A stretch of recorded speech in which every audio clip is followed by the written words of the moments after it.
Honorable CS, you may now proceed. If there's some aspects that you need your team to also take to the stand, you may allow them. You may proceed. Thank you very much, Mr. Speaker. Mr. Speaker, I am here today pursuant to your invitation to appear before this House to address this very serious matter of the death of Mr. Albert Ojwang. Mr. Speaker, the tragic death of Mr. Albert Ojwang while in police custody has deeply pained the conscience of our nation.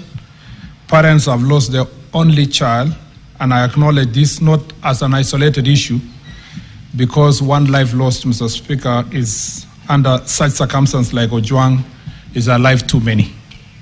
Mr. Speaker, I am, as a parent, as a citizen of this republic, and as the person with the responsibility of presiding over this important ministry of government, Mr. Speaker, it is regrettable that such an act happened in our nation, particularly in the hands of the police officers.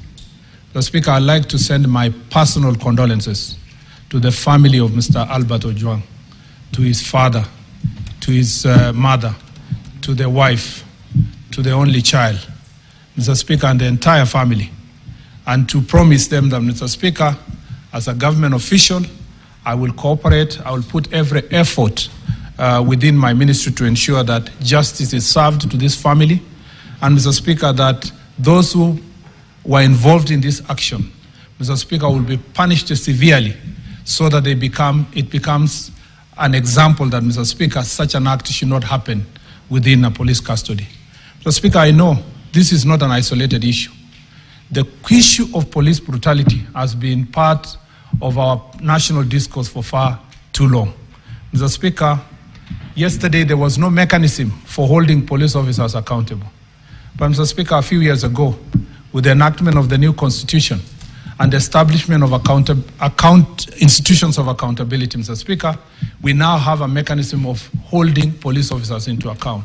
And that's why, Mr. Speaker, courtesy of that legal framework and the people of Kenya under their constitution, Mr. Speaker, a number of police officers who have performed, who, Mr. Speaker, have committed such heinous acts have been held into account.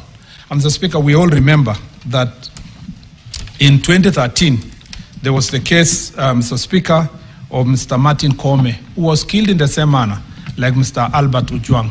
And, Mr. Speaker, he was brought, the suspect was brought to justice because of this process of accountability. We know that there is a process of accountability on the case of Baby Pendo. We also know, Mr. Speaker, that the murder of my friend Wakili Kimani in 2016, again, those who performed that act were brought to justice, Mr. Speaker.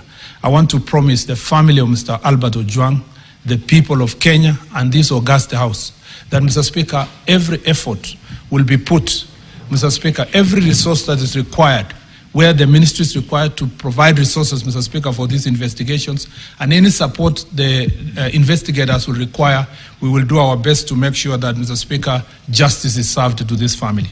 Mr. Speaker, I want to bring to the attention of this House of Article 245 of the Constitution. Mr. Speaker, the 245(4) of the Constitution is very clear, Mr. Speaker, that the Cabinet Secretary responsible for police service, which in this situation is myself, Mr. Speaker, may lawfully give direction to the Inspector General with respect to any matter of policy for the National Police Service.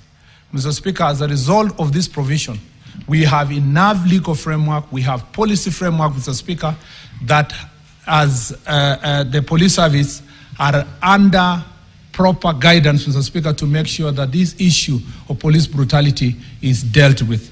But, Mr. Speaker, I want to read the proviso, Mr. Speaker, to that very important provision that Mr. Speaker, in respect, but no person, including the CS, may give direction to the Inspector General with respect to investigation of any particular offense or offenses.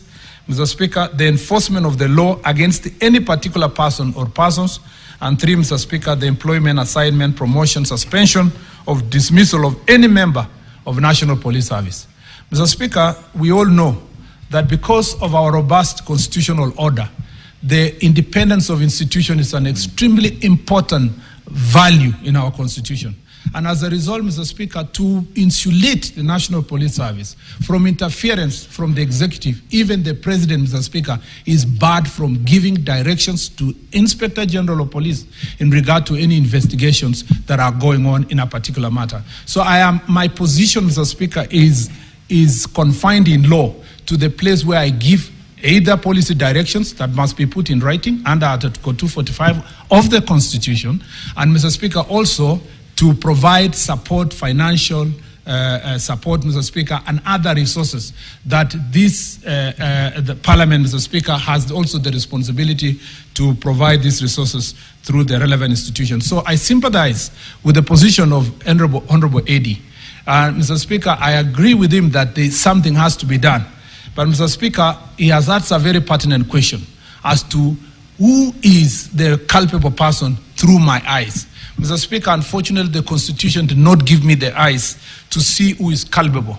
Those eyes have been given to the investigatory authorities under 245 of the Constitution, and that is why you rightly invited me, but also invited the independent institutions, Mr. Speaker.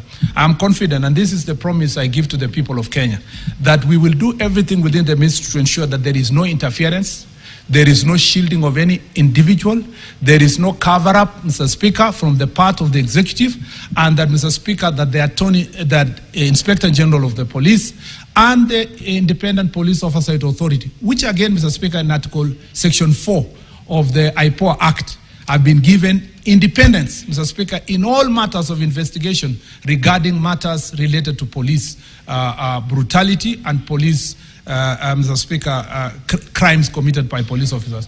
Therefore, Mr. Speaker, should questions arise that touch on policy issues, that touch on the ministry's policy contribution, Mr. Speaker, I am more than happy to respond. But I am glad to note that, Mr. Speaker, we have with us the Inspector General of Police, who exercises that independent authority, Mr. Speaker.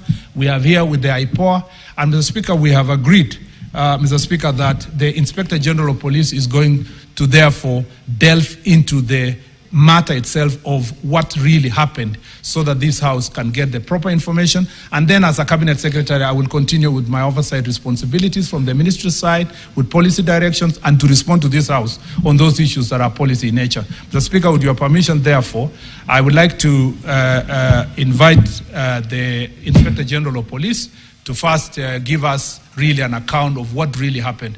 Mr. Speaker, let it be known, not just to this House, but to the country, that in the same manner that this House is demanding accountability, is the same manner I demand accountability from the Inspector General of Police, not to myself, but to the people of Kenya through this office, because this is the office of the CS that in most cases comes to this House and many forums to respond to the issues that are happening in the Inspector General's office.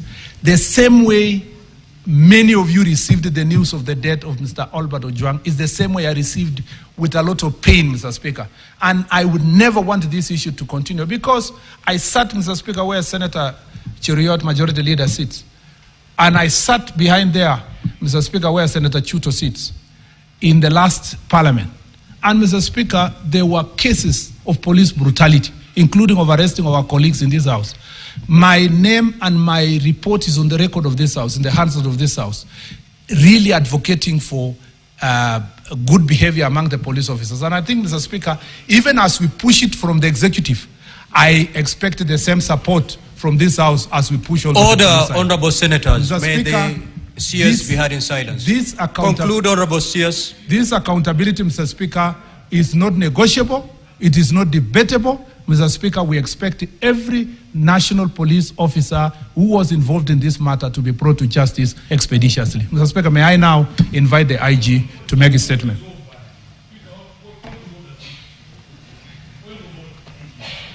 Senators will have an opportunity to speak. Allow Senator Sifuna, you cannot tell me no. You are trading on very dangerous ground, Senator.